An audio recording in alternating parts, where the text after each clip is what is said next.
What's going on, everybody? Welcome to my channel. I hope y'all had a good New Year's. Welcome to 2022. And today's video is going to be about you guys. I posted a post in my Facebook group, basically ask me anything. And I left the post, or at least the comments, open for 24 hours. And of course, you guys came through and gave me more than I can handle. For those of you watching this that are not familiar with my group, feel free to check it out. It's under my name, same name as this channel, Derek Mishu, first and last name. And this is something I wanted to try, just to really just give me some content and things to talk about. So I got 51 comments, and plenty of you gave me several questions each. So there's probably 100 questions in here. I'm not going to be able to get through them all. So I'm going to try my best to cherry pick through these and give everyone representation here. But do my best here. But let's get started. All right. So Marcia Allen is tell us about your beautiful daughter. Where was she born? She was born in Germantown, Tennessee, which is just east of Memphis. It's a nice little suburb. I forget what the hospital was, but that's where she was born. Does she have any other siblings? Yes, she has a half brother. His name is Jared. Same mom, but different dad. And now he lives with his dad in Florida. He's 16. I think he's 16 years old. So I hope that answered your question, Marcia. So let me talk, let me go through these ones. The next one is from my friend Terry Lensner. All right, she said, by the way, I breezed through these, but I didn't really read through them and come up with answers. I'm going to try to keep this as off the whim as much as possible. Terry says, if you had to evacuate your apartment and were only allowed to take 5 things with you, assuming all living things were safely removed already and size and weight, etc., weren't limitations, what would you take and why? So if I had to take 5 things, if I had to evacuate the apartment, what's funny is the first thing I think of is phone charger. So I get my external battery.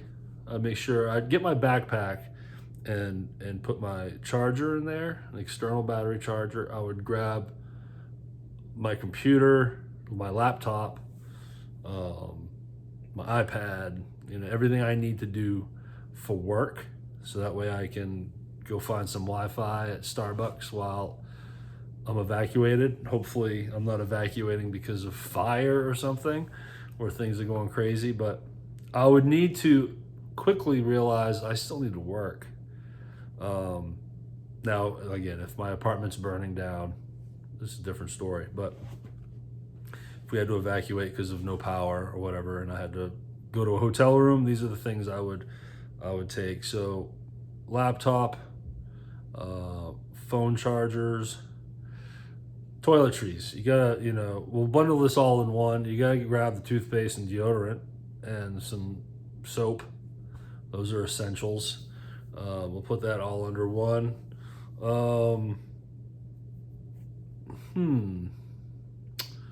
Gosh.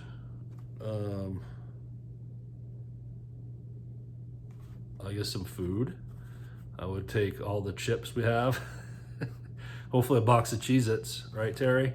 And then I would take the Cheez-Its with me. And I guess I would take my daughter. I think I'd take Skylar.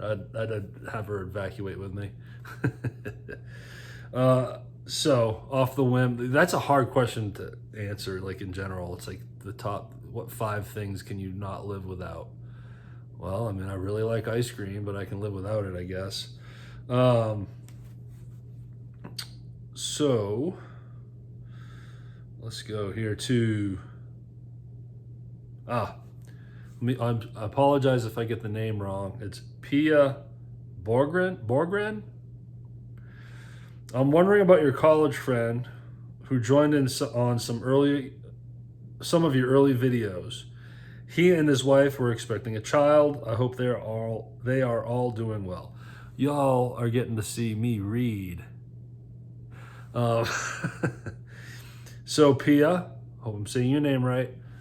The gentleman you're referring to is Mondo, and he's a team member of mine.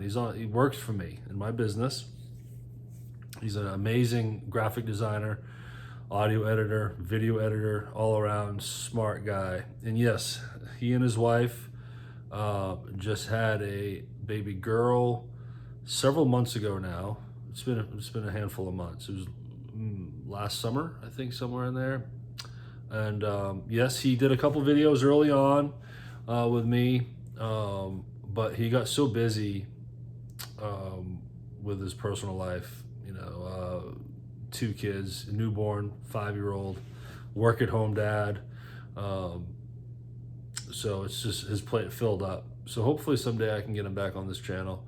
I think that'd be a lot of fun to do a video with him again. And any of you early viewers and subscribers, I think you remember Mondo, but he's doing well. What are your favorite and least favorite things about living in Mississippi versus Maine? I think it's easier to, when I look at Maine, the thing I miss the most, my favorite part about Maine is the ocean, straight up. I was very fortunate to grow up near the ocean. My mom took me to the beach often. I grew up in a town called Sanford, Maine, which was like 30 minutes inland.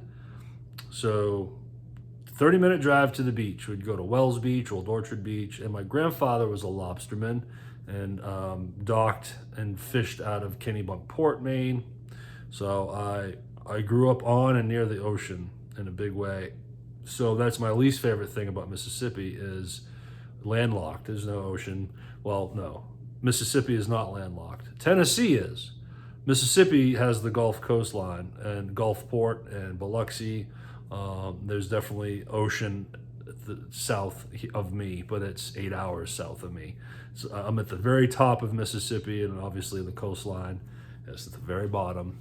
So yeah, Mississippi does have ocean line, but I'll never get down there. Plus, I mean, the Maine coast is beautiful. There's nothing like it down here. So that's what I would say. I miss the ocean. That's what I like most about Maine. My least favorite part of Maine is the winters. It's just brutal, long, cold, just months of cold weather. We're down here in the South. I love the heat, so I get plenty of that. I get plenty of the heat. So, what's your favorite Metallica album by Julie Healy? Ooh, that's a good question. So many of you, if you don't know, early on in this channel, I did a video, I think, where I talked about my favorite bands and whatnot. So I'm definitely a Metallica fan, #1 band in my list of the top 5. Grew up on Metallica, started playing guitar when the Black Album came out. But if I was to sit back and listen to an album front to back, I think Master of Puppets is a masterpiece. Every album is great. Every album has classic stuff on it. I can't say every album. Black Album back. And this is for a niche part of this audience. I don't know how many of you actually know Metallica and their albums and whatnot, but to Julie Healy, you're the one asked me this, so obviously you're a Metallica fan, so I'll speak to you directly. Black Album back, Black and Justice for All, Master of Puppets, Ride the Lightning, Kill 'Em All, quintessential must-haves. After Black Album is, yes, when things get a little out there with Load and Reload, and some of the latest album I really, really like, Hardwired to Self-Destruct. The newest album I really liked, but I could listen to any of those first 5 albums front to back and enjoy every single note of it. But being a bass player, big Cliff Burton fan, and I think Cliff Burton was amazing on Master of Puppets. Unfortunately passed away after that album was recorded. But yeah, Master of Puppets would be the answer to that question. Did you ever have pets growing up? I did. I had a dog named Oreo, which was a German Shepherd mix. And the funny story behind Oreo is when my mom took me, I forget where we looked at these puppies, but we got her as a puppy. And she was like all black with like a little white patch on her chest, a little white patch on the back of her neck. Her toes on her paws were white. And then she grew up and she looked like a German Shepherd, brown and gray, and looked like a German Shepherd. Smaller though, she was mix, mutt, if you will. So she wasn't like a full body, like really big German Shepherd with the big snout, but had all the colors. So I named her Oreo because of the black and white. And then she turned into more like a s'more, I guess.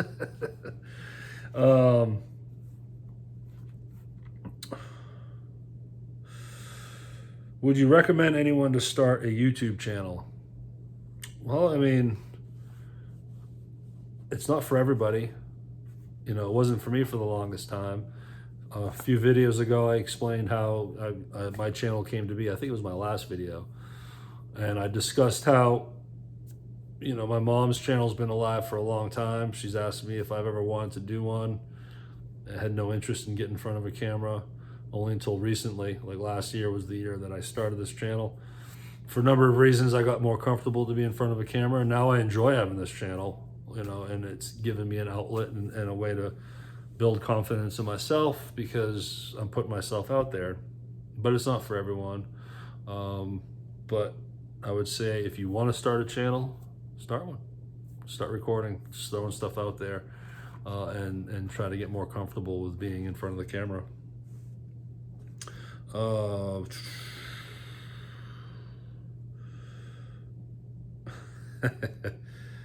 I'm sorry, so that last question was Donna Struntz. Thank you, Donna. Dominic Piotr. Sorry, Dominic. Is it true that your mom will be a contestant on Dancing with the Stars as a YouTuber?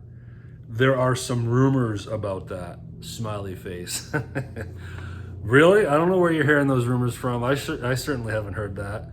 That would be pretty funny. I think it's one of my mom's favorite shows. But no, that rumor is not true, unless my mom hasn't told me about this yet. But that would be very interesting to see Darlene dancing with the stars. Katie Ortiz, have you traveled outside the U.S.? If so, where to and when? And is there anywhere else you'd rather live in the world? So, up until 2018, I guess the only time I left the U.S. was the Virgin Islands, so it's still a territory, but it's outside of the contiguous states. I went to St. Croix twice, once in January of 2009 and January of 2010 because of music. I was in a band that played casinos and resorts, so we got hired to play down there for the month of January for those 2 years. So we'd go there for 4 weeks. It was awesome. It was a good time. But then I officially left the country in 2018. I went to Austria twice, again because of music. Band I was playing in at the time had a connection over there, and we did a couple shows out in Austria in my first visit, and then a few months later I went on my second visit and played with an artist out there, and it was great. What a culture shock. It's so different, and I really enjoyed it, and it was beautiful. The food was great, and it was just an amazing experience being out there and seeing a different part of the world. And I like travel. I don't mind flying, so I actually enjoyed the flight. You get to be on this massive Airbus for, I think the flights are 9 hours. It was a 9-hour flight from, we flew from Nashville to Chicago, and then from Chicago to Amsterdam, and then Amsterdam to Graz. I don't know. I can't remember the different flights we took, but you're traveling for a long time, and then you got jet lag because you get there and you lose 8 hours on your time. So, but I really enjoyed it. It was a great time. If I had to live anywhere else in the world, man, it's tough because I'm so fortunate that I truly love where I live right now. Like, I want to buy a house here. I just love this little city and community. Man, I don't know if there was one thing I wish I could have here, aside from the ocean, like I mentioned earlier, is I wish I had the dry air like you would get out west in Arizona and Colorado, because it's the time I've been out there, man, it's so nice for my sinuses and my allergies. But I enjoy the heat, so part of that is humidity. But if as far as visiting, I'd really like to visit London, the UK, England. I'd really like to go there as far as visiting.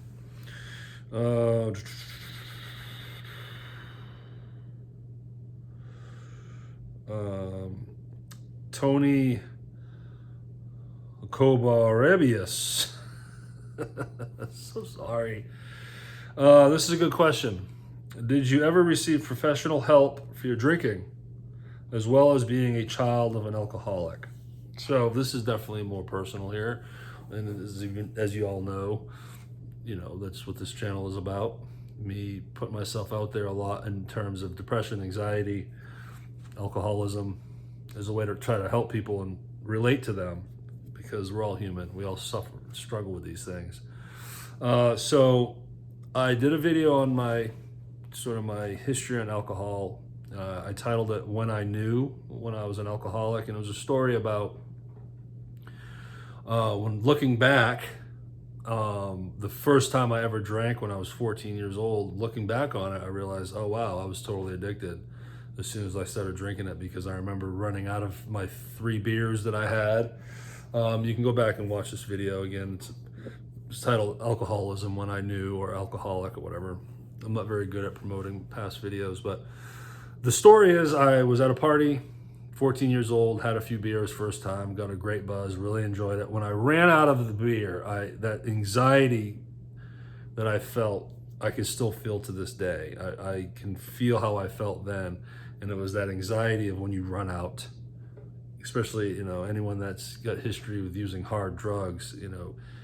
Oh man, when you run out, it's a hard reality. It sucks. You want more, and that's the addiction. And you want more. And when I look back on that story, it's like, oh wow, I knew back then. I didn't have the foresight then. I didn't know what alcoholism really was, or how I was addicted, or how anxiety worked, or any of that stuff. But when I look back on it, yep, that's when I was an alcoholic. First time I drank a beer.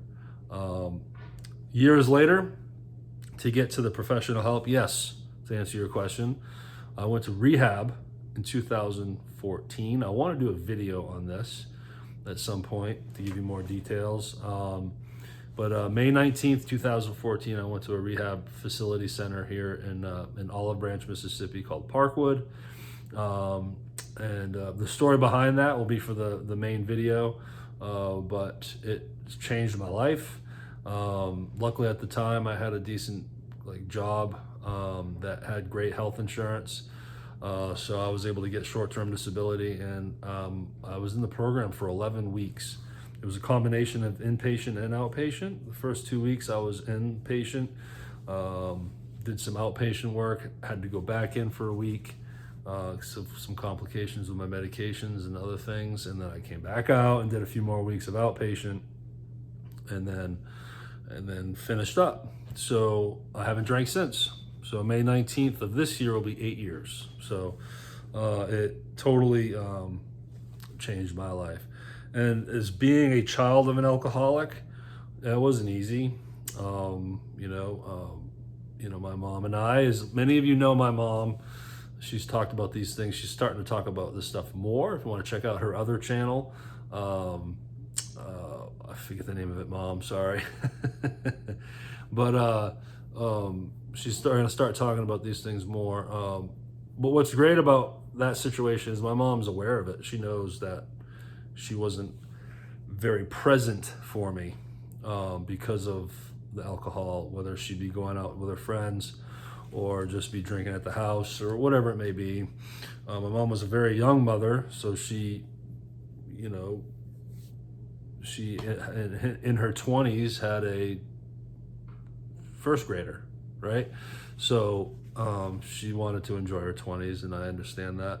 But yeah, when you have alcoholism in your family, and it's not just my mom. When I took this question, a child of an alcoholic, so there's something to talk about. But also, my family, there's a lot of alcohol issue in my family.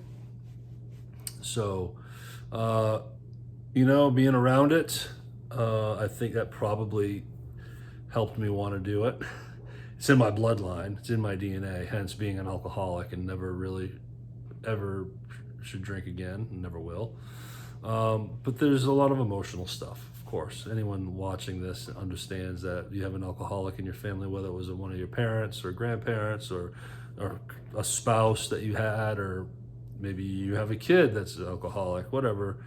Dealing with it isn't fun, because in my mind, there's two people. Like, you have, let's say, for example, as you're watching this, you have a friend in mind that's an alcoholic. Well, there's two people in there. There's sober friend and drunk friend. And sober mom, drunk mom, sober dad, drunk dad, whatever it may be. And that's sometimes hard to reconcile. And I didn't realize this until I was sober, when I felt that through my friends. I was like, oh, wow, all my friends are awesome. And they're still fun when they're drunk. Luckily, I don't have friends that turn into assholes and get aggressive and start fights when they drink. But they each have their own personality when they cross that line and they start catching a good buzz and they're partying. And it's unique to each other. Like, I have friend A. Well, when friend A gets drunk, he's always that. It's like he's a different person than when he's sober a little bit, but then the drunk version of that person is consistent. So they have their drunk personality too. So if that happens with someone and that drunk version of themselves is abusive and aggressive, then that's not good. So that can be a whole other world of hurt there. But I guess that's a long answer to your question. I realize my video is a little over 20 minutes. I don't want to do too long a video, so I'm going to try to plow through these. Will you do a video with your mom? That's from Sandra Mills. I've talked to her about it, but she's terrified that I don't like editing my videos, so that might be weird for her. But yes, and now that she lives here, I don't know when and to what capacity, but that's absolutely going to happen.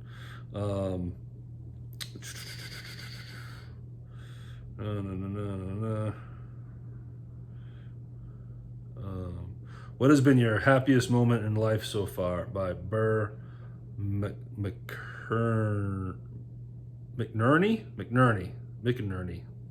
Brutal.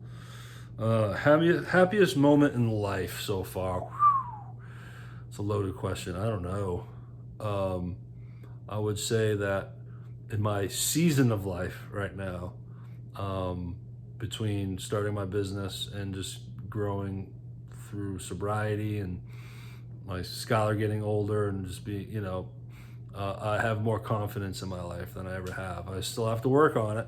This channel, for example, I feel like 44 years old going on 30. Where, like, when I was 30 years old going on 16. I was still a child, immature, derelict.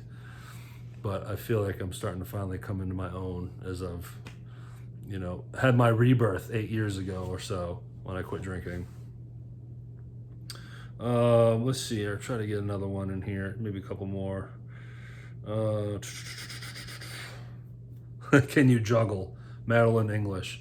Okay, I can do the 3 for a few revolutions, and then the balls drop, or the apples. Sometimes I'll grab apples and start juggling apples, but Not really.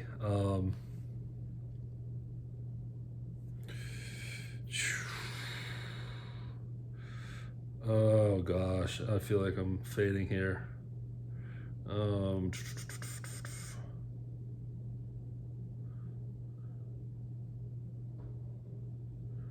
When you were a kid, what did you want to be job-wise when you grew up? That's from Courtney Christensen. Musician. I mean, straight up. I used to fantasize about being a musician. It goes as far back, and I'm going to end it on this little story here.